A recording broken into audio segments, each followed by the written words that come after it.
All right. Welcome back, everyone, from lunch. Some of you may be tired after your big meal.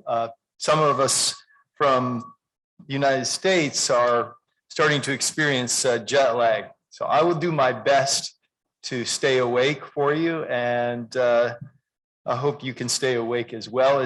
I can't complain, though, too much, because I know our friends from Europe that joined this call were awake at 3 a.m. or 3:30 a.m. this morning to join us. So they have some Zoom lag here today. I want to talk today a bit about some of the motivations of countries for developing WMD prevention legislation. Talk a little bit about the resources that may be required by Vietnam to develop legislation and to implement that. Talk a bit about the timelines that are typical for developing legislation. And again, if we look at the experiences of other countries, we see that it has not been an easy or fast road in most cases. And then talk about some of the keys for actually having success in developing legislation. What are some of the lessons learned in that area?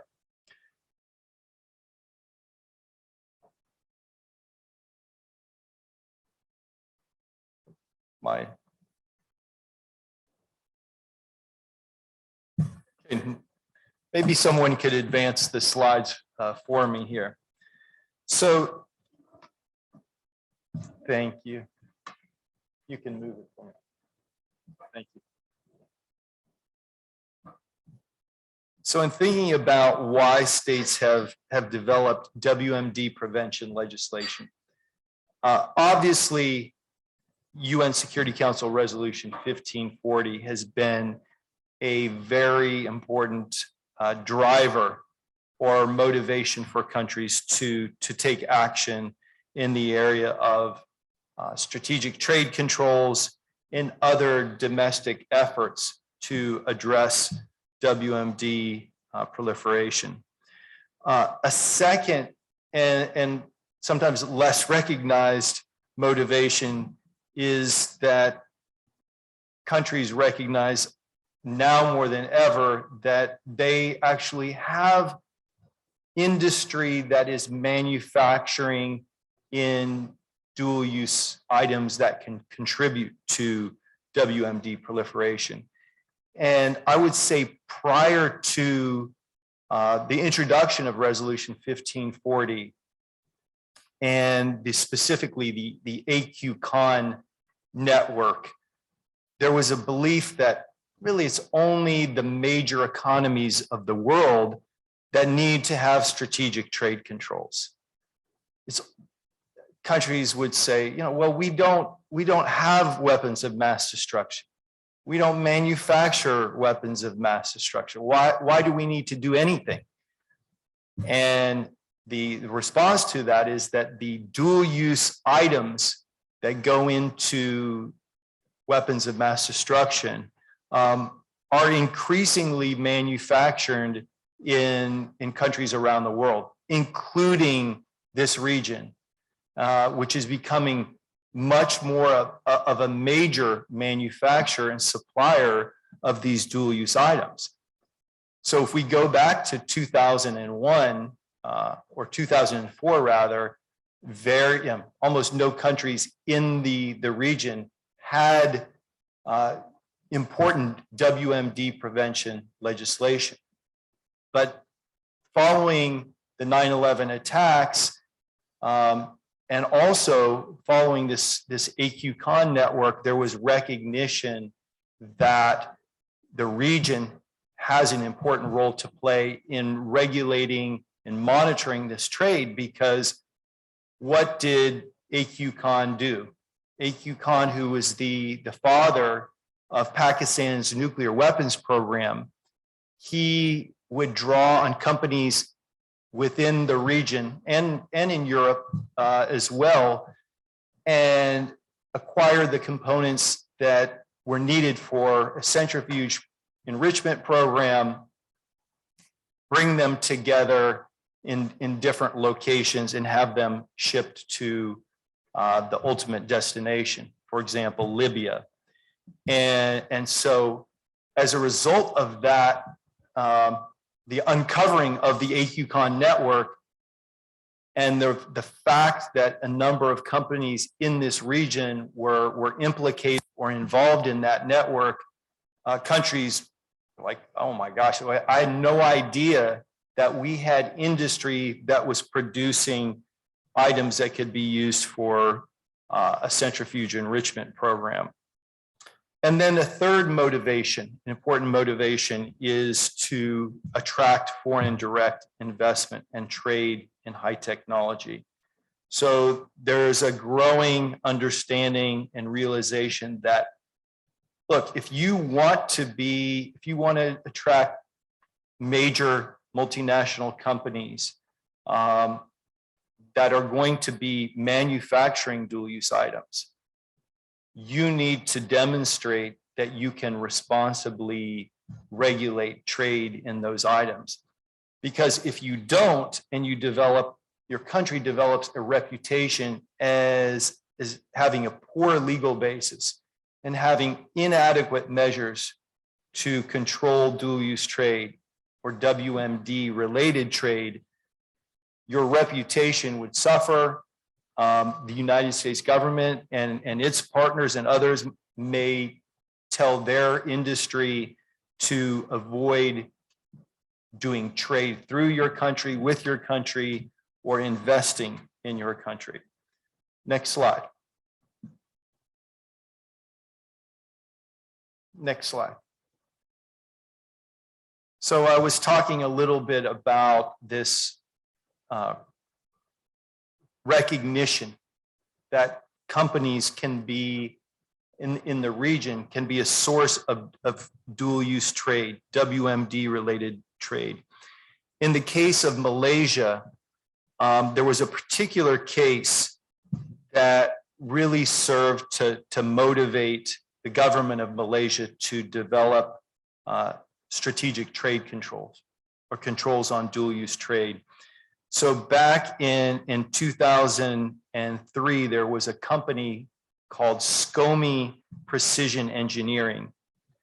And it in fact was implicated and found to have supplied the AQCon network with aluminum pipes and other components for Libya's nuclear weapons program. And the components that they were manufacturing for this network were things like pumps, tubes, flanges, clamps, things that look like ordinary industrial items, and you see a picture of some of those. And the company, they allegedly thought that these items were going to the oil and gas industry in Libya, and they denied having any knowledge that they were going to be used for nuclear purposes. Nevertheless, they were sanctioned by the United States, blacklisted. And this particular case, the company was like, we didn't violate any national laws. We didn't know that we were manufacturing for a WMD use. And so the government of Malaysia recognized, wow, we need to introduce control lists. We need to start licensing trade in these dual use items. And as a result of that, they moved rather quickly to introduce legislation. And they recognized that to protect their industry from being blacklisted or engaging in WMD proliferation, they needed to act quickly to introduce strategic trade controls. So a draft bill on strategic trade controls was put together rather quickly and passed.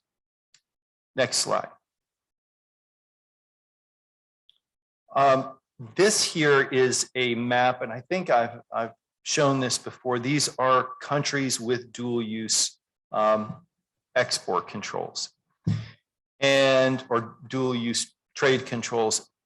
And one of the points that we want to continue to make is that here in Vietnam, you can draw on the experiences of all of the countries here in blue or study their experiences. Again, the advantage that you have is learning from some of the mistakes and that different countries have made, as well as learning from best practices and different models. And this, we think, can help you save significant time. Next slide. As I mentioned earlier, another principal motivation for countries, including within the ASEAN area, is to attract foreign direct investment.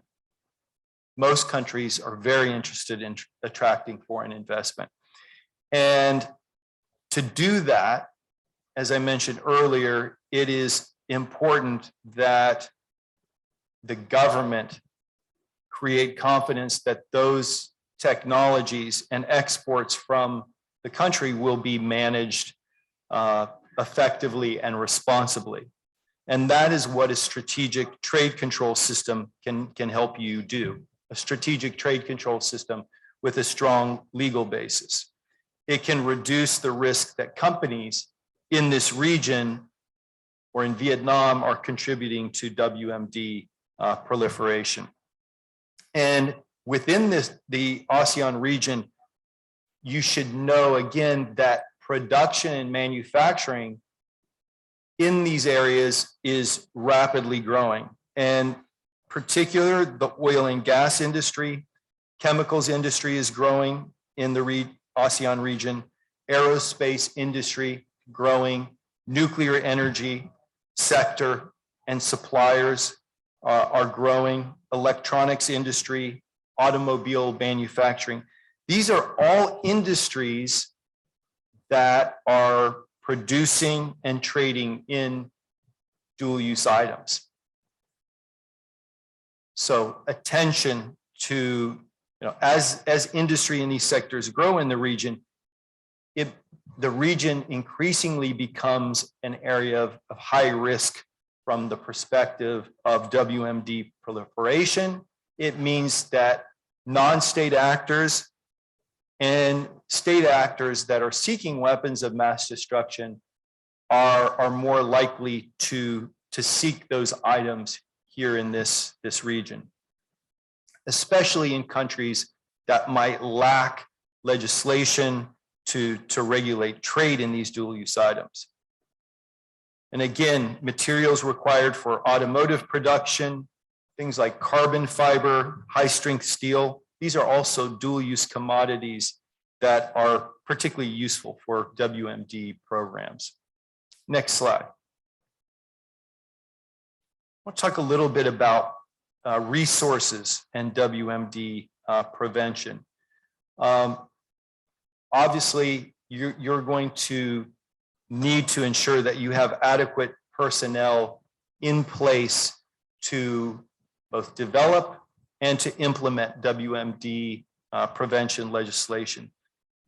The good news for you is that you have a team at EXBS, the EU P2P program, other US government programs, our national labs, our Department of Defense, numerous agencies in the United States are prepared to assist, as well as others in the region who have experience working on WMD prevention and strategic trade controls.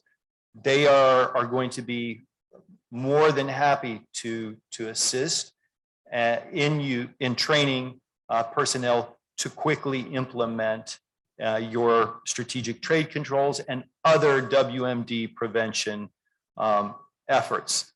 And I might call on some of my colleagues, in particular Ellen, to talk a little bit about ways in which her organization is helping address risks of proliferation finance internationally. In addition to that, you're going to need personnel, resources to do outreach to industry and others who would be affected by legislation. So obviously, if you begin to regulate trade, for example, in carbon fiber, and you have a number of companies within Vietnam that are manufacturing controlled carbon fiber, there needs to be professionals who will organize workshops and conferences to educate them. These are dual use items. They are subject to licensing, and this is why those items are subject to licensing. And then in terms of other resources, obviously equipment, everything from inspection equipment, portal monitors, many of which you already have in place. But in the area of strategic trade controls, you may need to look at putting in place automated tools, electronic licensing systems, so that your companies can quickly obtain permits and licenses that they may need. And again, I think your partners in the United States and the EU may be willing to assist with that. Next slide.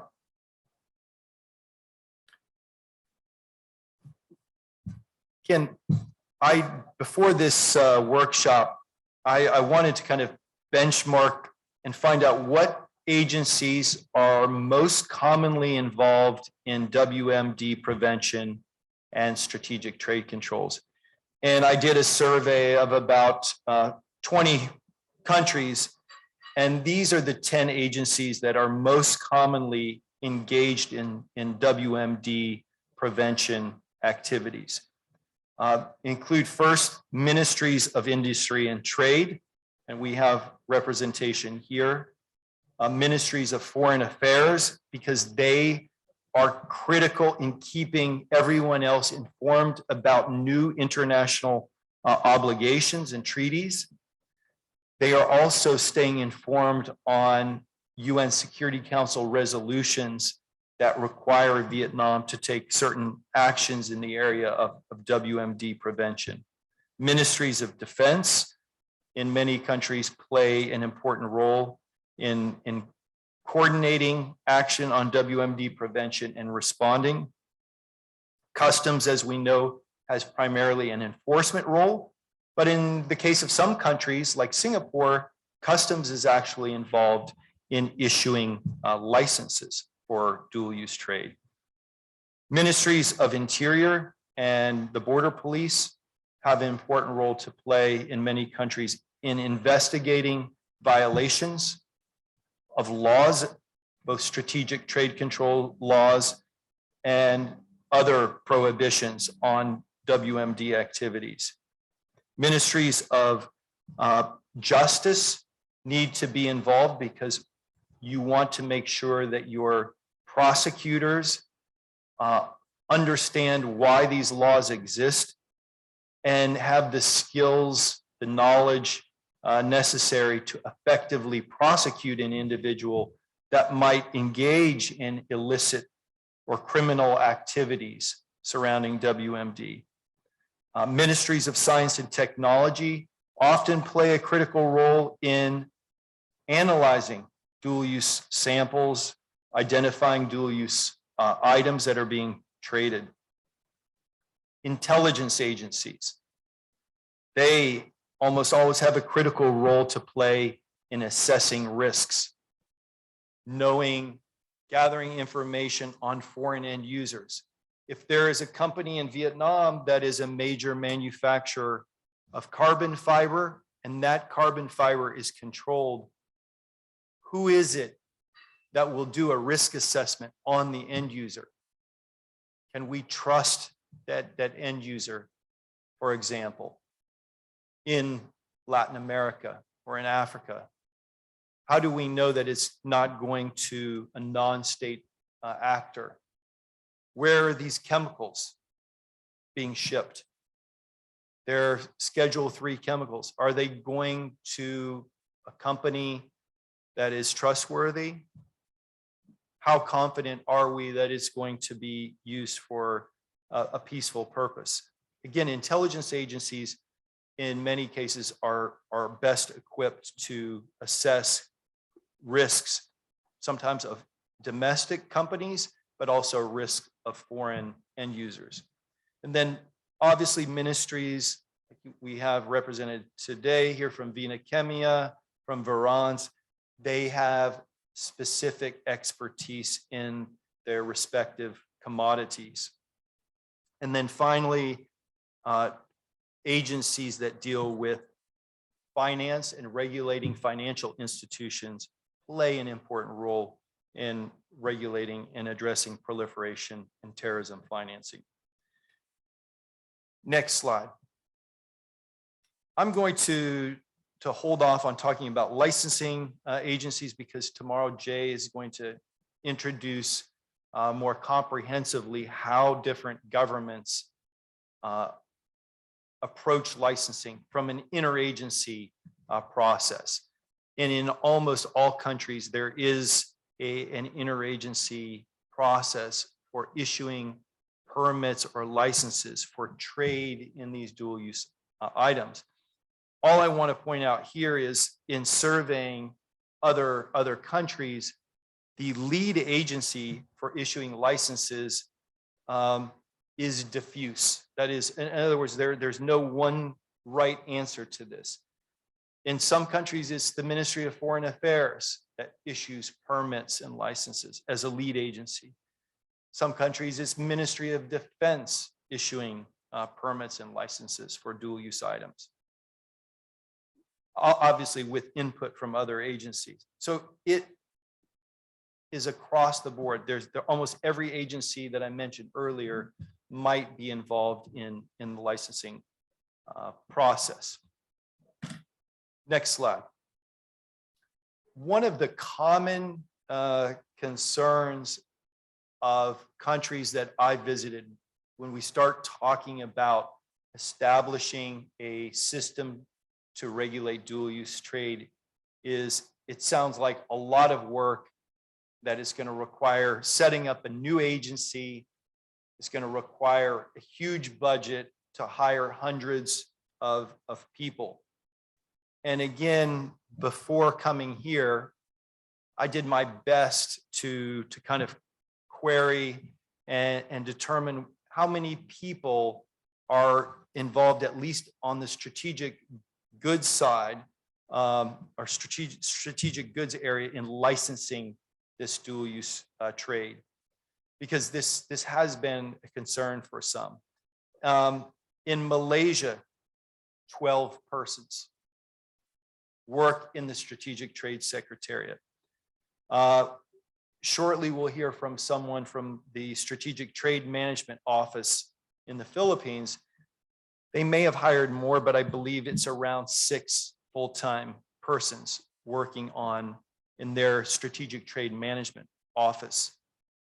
Estonia and Latvia, they only have 2 full-time people, 2 full-time staff members doing all the licensing, issuing of licenses for both dual use and military goods.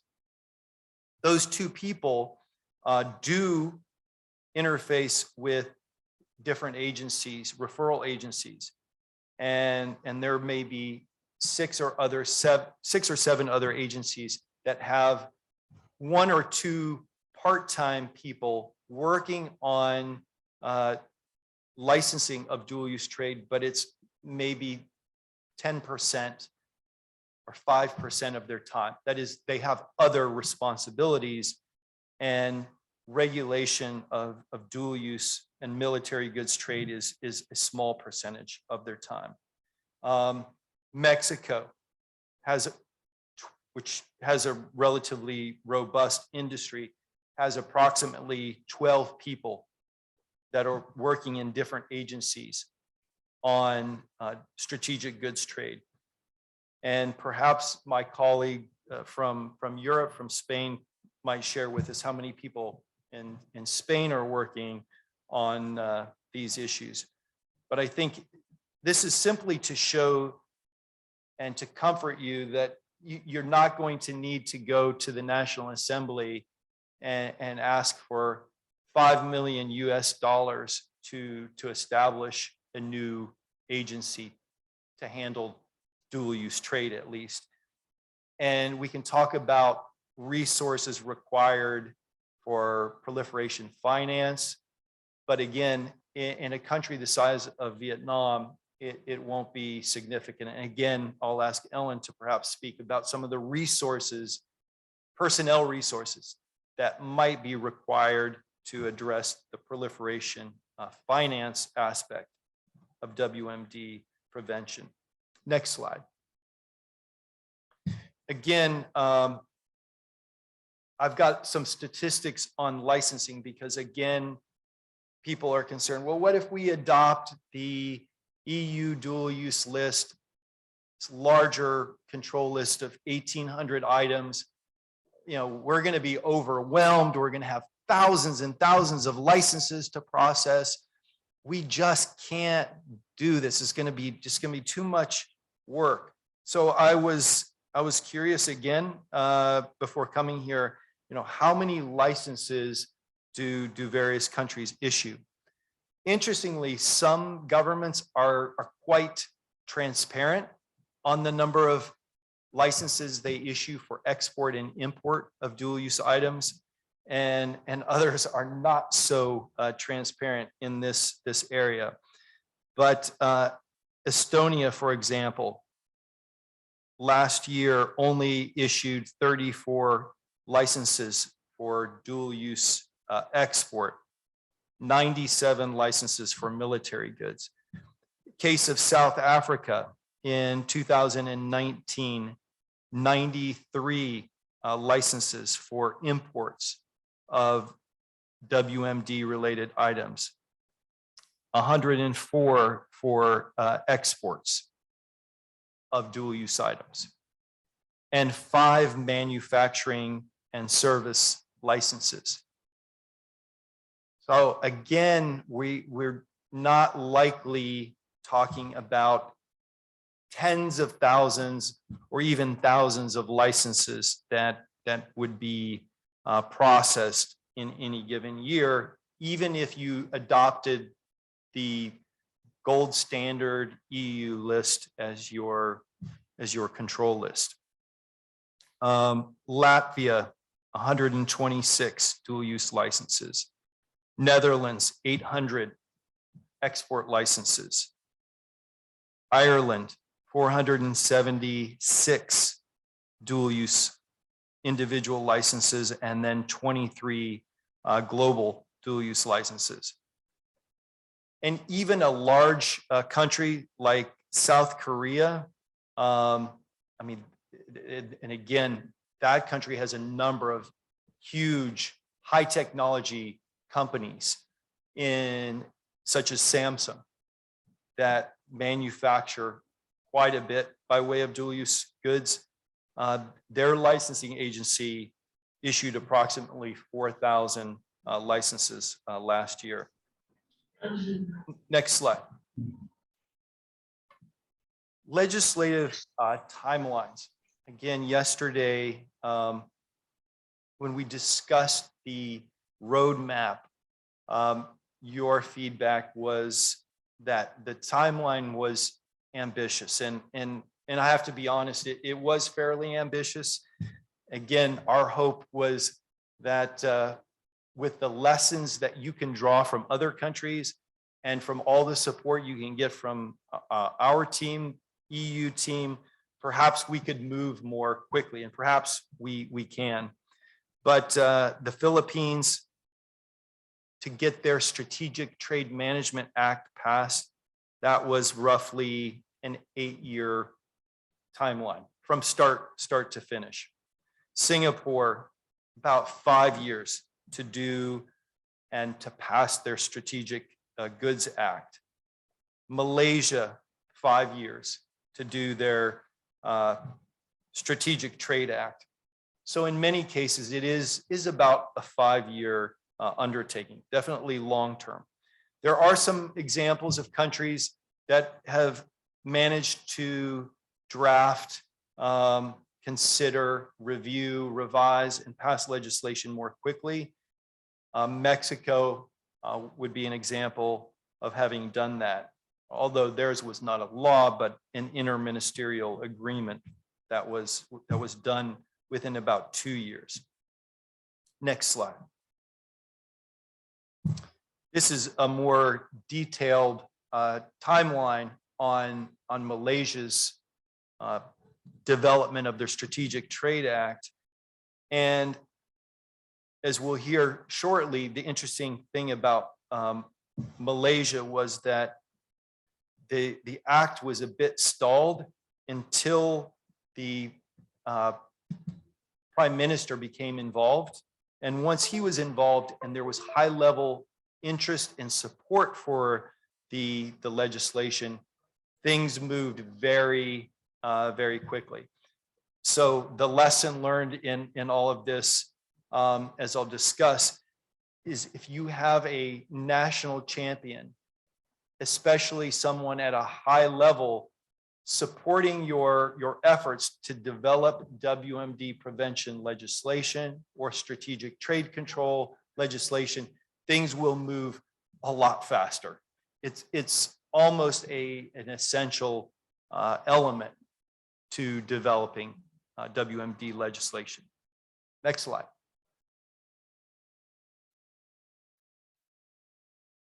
There it is. I mentioned one of those key elements. The other is interagency cooperation. If agencies work together and meet frequently, my experience is that the legislative development process moves quickly. If there's conflict, sometimes the legislation just never happens. Nothing happens, or takes 10 years or more to take place. And I'll give some examples of that. Another key to having success is making sure that you do what I'm starting to do here, which is anticipate the objections that you're likely to hear from other people in government. We don't have any weapons of mass destruction. Why do we need WMD prevention legislation? Being able to respond, yes, I understand we don't, produce chemical weapons, we don't have nuclear weapons, but we have a number of companies and a desire to attract high-tech companies that manufacture dual-use items. We need this legislation, right? Also being able to talk to industry and explain to them that they have an important role to play in knowing their customer, being responsible suppliers of these dual-use items, complying with the legislation. You want to educate them so that they do not put up roadblocks, because if you have lots of industry talking to your political leaders saying, oh, this is going to kill our trade, this is bad for industry, your work can be very difficult. So involving them is important and anticipating their concerns. Next slide. In terms of interagency cooperation, again, I think there's good understanding within this room on where there is existing capacity and expertise that should be tapped.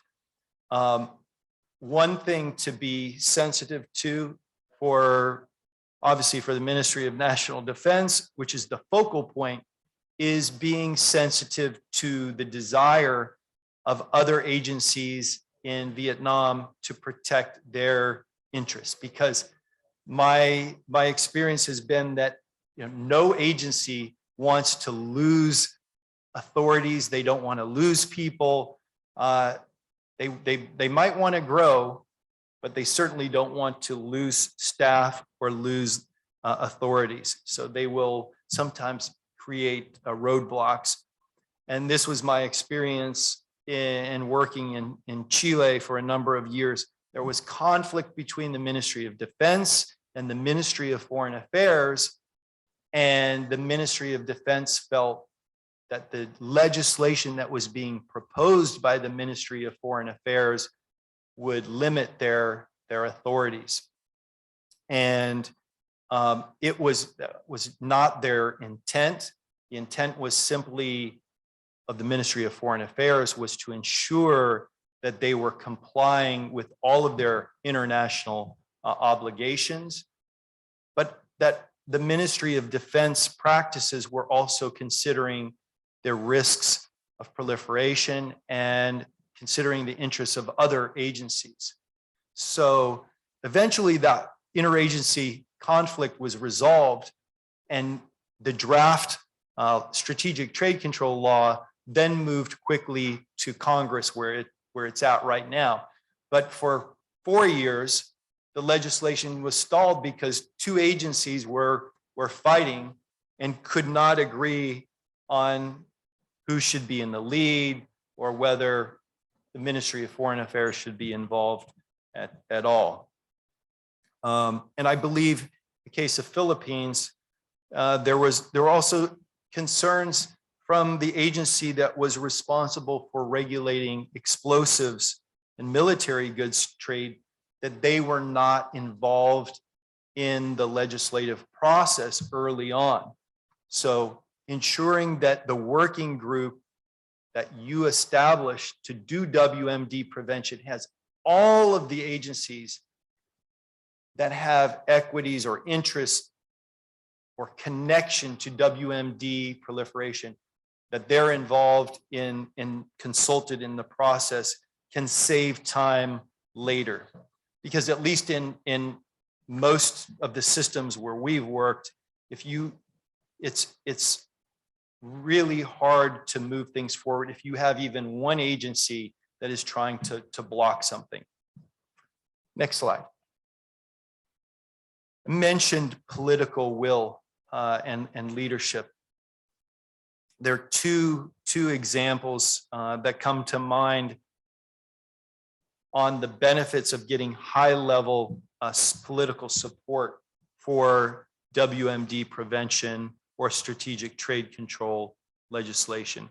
The case of Malaysia that I mentioned earlier, the former Prime Minister, Najib Tun Razak, he really pushed their government to move quickly, and in a matter of 1 year, that bill moved quickly through their Congress and was passed. Sort of a bad example because he's just been charged with corruption and maybe serving a prison sentence, but nonetheless, I think the case demonstrates the importance of high-level political support. Mexico, their former president, was also actively involved in pushing the government to adopt strategic trade controls. And he was very interested, not just to meet their UN Security Council resolution obligations, but Calderon was lobbied by companies to do this because they recognized that investment and trade with the United States in high technology and dual use goods would be facilitated if they, in fact, had a strategic trade management system and had legislation in place. So they moved very quickly to develop legislation. They moved very quickly to join those multilateral export control regimes, the Nuclear Suppliers Group, Missile Technology Control Regime, and Australia Group. Next slide. Outreach to industry. As I mentioned earlier, this industry is a critical player in all of this. And perhaps needless to say, industry never gets excited to hear about new regulations. So the natural reaction of companies to strategic trade controls might be, this just seems like another burden for us. So it's important that you anticipate that, educate them on the need and the rationale for WMD prevention and strategic trade controls. Because lots of them, like the Malaysian company, they have no idea that the items that they're manufacturing here in Vietnam are dual use items. They don't know that those items may be on international lists. They may be entirely oblivious to that.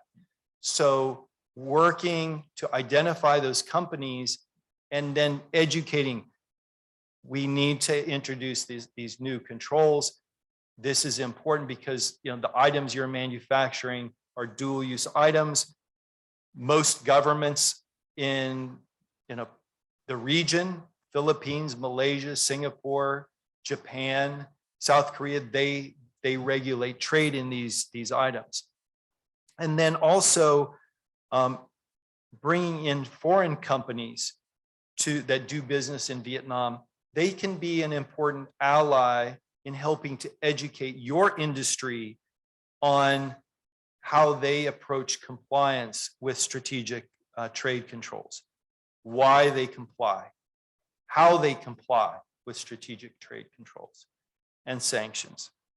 And tomorrow we'll have a representative from Boeing based in Australia to talk about their compliance program, how they comply with strategic trade controls. But getting companies like Boeing and General Electric and others that may be working in Vietnam, getting them involved in educating your domestic companies could be helpful. Because if they see, wow, all of these reputable high technology companies, they have compliance programs in place. They have systems in place to screen their end users, to screen their suppliers. They have methods in place to ensure that they are doing business with responsible companies and not with shady companies that may just be a front company for Iran or North Korea or Al Qaeda. So they can be an important item. In doing outreach to industry, messaging and how you frame strategic trade controls is important. And generally, some of the governments in the region, they talk about trade management rather than trade control. The word control can sometimes have a negative connotation. People hear the word control and they think restriction. When we're talking about dual use trade, the government of Vietnam does not want to restrict that trade. It just wants to make sure that it is secure trade. We have no problem with the company in Hanoi that manufactures carbon fiber if it's being used for sporting goods. But we do have a problem with the company in Hanoi if they're selling that carbon fiber to be used in a centrifuge enrichment program. So again, we can talk about trade management. We can talk about what Malaysia has done, which is they talk about facilitating trade in a secure trade environment. Again, facilitating secure and safe trade. That is the message. Next slide.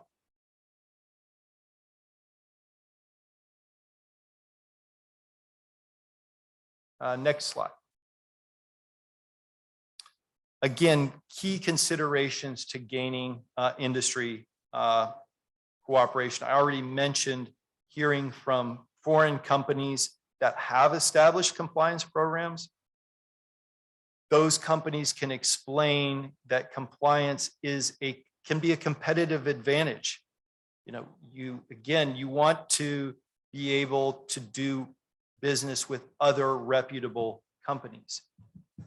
And if companies here in Vietnam are not screening their suppliers and their end users, they risk contributing to proliferation. Another thing that you can do to gain industry cooperation and support is to understand their concern. Their concern is that regulation will slow trade. So working with them to do things efficiently, issue permits efficiently and quickly using an single window system, if you're customs, or electronic licensing, providing global licenses for companies doing business with trusted end users. So again, if we have a chemical company that's trading in a controlled chemical, and they do business with 5 trusted companies in Germany, United States, and South Korea, rather than them coming in for each shipment, you can give them a license that allows them to ship those chemicals to those companies over a course of several years, knowing that they're shipping to a trusted end user. Again, you can also consider harmonizing the system with others in the region. That also is something that companies want to know. Are we doing this the same way that they're doing this in Japan and South Korea? Or are we using a different kind of control list and classification system? Again, we've talked in the past about the EU list, but one of the advantages, frankly, of the EU control list is that it is becoming the international best practices. Over 55 countries using the EU dual use list, and lots of larger companies and high-tech companies are used to working with that list. Next slide. I'm going to share a map with you of all the countries that have adopted the EU control list or using a version of that. These are just some within the region. I have a more comprehensive list that I'll share with you. Next slide. Again, to conclude, you're going to need to prepare a package to the National Assembly on why this is necessary, what are the benefits, and definitely beyond just talking about the importance of meeting your FATF obligations, your United Nations Security Council obligations, your treaty obligations. You can also talk about the growing dual-use trade in this region. You can also talk about your efforts and desire to attract high technology companies to Vietnam, and the need to show that Vietnam can manage this trade responsibly and effectively and secure those most sensitive dual use items domestically in a responsible way. You can talk about the benefits in terms of promoting the reputation of Vietnam as a responsible supplier of high technology, a good place to do high technology investment.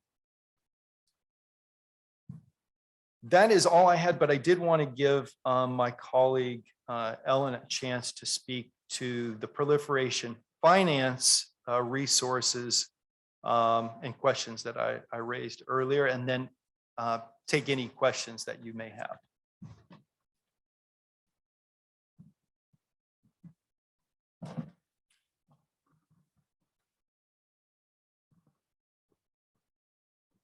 He has lots of.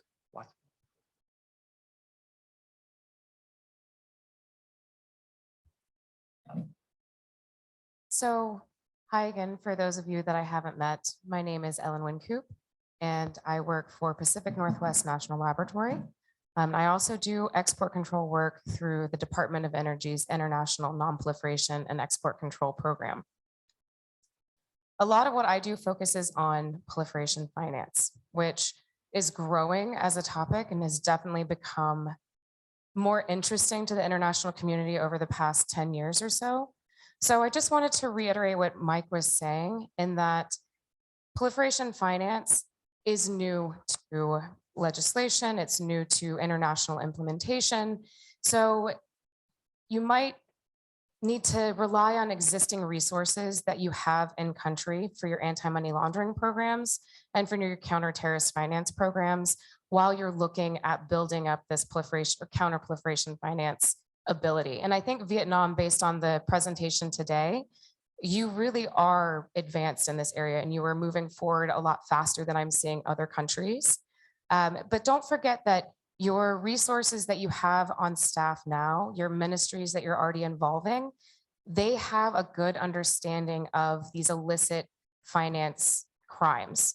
So help them understand proliferation finance, help them understand the threats from sanctions evasions and the different areas within financial institutions and designated non-financial businesses and professions.